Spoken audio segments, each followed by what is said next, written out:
যখন রাশিয়ান সেনারা ইউক্রেনে প্রবেশ করে এবং বিশ্ব ভ্লাদিমির পুতিনের আক্রমণাত্মক কর্মকাণ্ডের প্রতিক্রিয়া জানায়, তখন ইউটিউবে একটি অদ্ভুত ভিডিও ভেসে বেড়ায়। 2 মিনিটের সেই ভিডিওতে সেনা ও সামরিক যানবাহন দেখা যায়। এই ভিডিওটি একটি বাইরাক্তার TB2 ড্রোনের ফুটেজ দেখায়। আক্রমণকারী রাশিয়ান সেনাদের উপর হামলা করতে ইউক্রেন মনুষ্যবিহীন এই শক্তিশালী আকাশযান ব্যবহার করেছিল।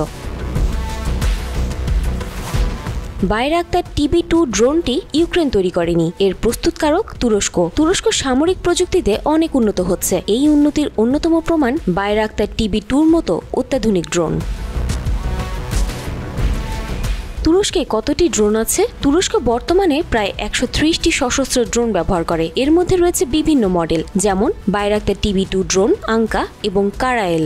সিরিয়া ও সিরিয়ার প্রেসিডেন্ট বাশার আল আসাদের অনুগত যোদ্ধাদের টার্গেট করে এই ড্রোন ব্যবহার করা হয়েছে।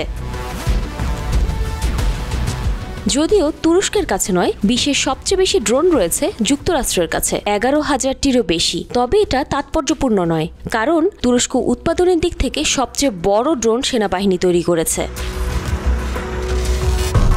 তুরস্কের প্রধান ড্রোন বাইরাক্তার TB2। এই ড্রোনটি দেখতে একটি ছোট ফাইটার জেটের মতো। এটি 27,000 ফুট উঁচুতে উঠতে পারে এবং 27 ঘন্টা পর্যন্ত কাজ করতে পারে। লক্ষ্য খুঁজে পেতে এটিকে GPS ব্যবহার করতে হয় না এবং শক্তিশালী অস্ত্র বহন করতে পারে। আঙ্কা S। এই ড্রোনটি মার্কিন রিপার ড্রোনের মতো। এর দাম প্রায় 26 থেকে 29 মিলিয়ন মার্কিন ডলার এবং 440 পাউন্ড পর্যন্ত অস্ত্র বহন করতে পারে। এটি 30,000 ফুট উচ্চতায় 24 ঘন্টা উঠতে পারে।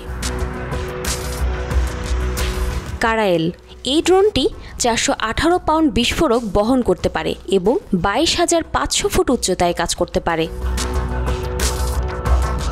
তুরস্ক প্রায় 1 দশক ধরে অন্যান্য দেশের কাছে ড্রোন বিক্রি করে আসছে। 2023 সালের ডিসেম্বর পর্যন্ত তুরস্ক কমপক্ষে 26টি দেশে ড্রোন বিক্রি করেছে। কিন্তু তুরস্ক কেন এত ড্রোন তৈরিতে মনোনিবেশ করছে? 2000 দশকের গোড়ার দিকে তুরস্ক সিদ্ধান্ত নেয় যে তারা অন্য দেশের উপর নির্ভর না করে তার নিজস্ব প্রতিরক্ষা শিল্প গড়ে তুলবে। কিছু বড় অস্ত্র চুক্তি বাতিল করে এবং নিজস্ব প্রযুক্তিতে বিনিয়োগ করে তুরস্ক তার প্রতিরক্ষা সক্ষমতা বাড়াতে শুরু করে। তুর্কি কোম্পানি বেশিরভাগই ব্যক্তিগত ড্রোন বিক্রি করে প্রচুর অর্থ উপার্জন করছে। 2022 সালে তুরস্ক শুধুমাত্র ড্রোন রপ্তানি থেকে $4.3 বিলিয়ন আয় করেছে, যা তার প্রতিরক্ষা বাজেটের প্রায় 10%।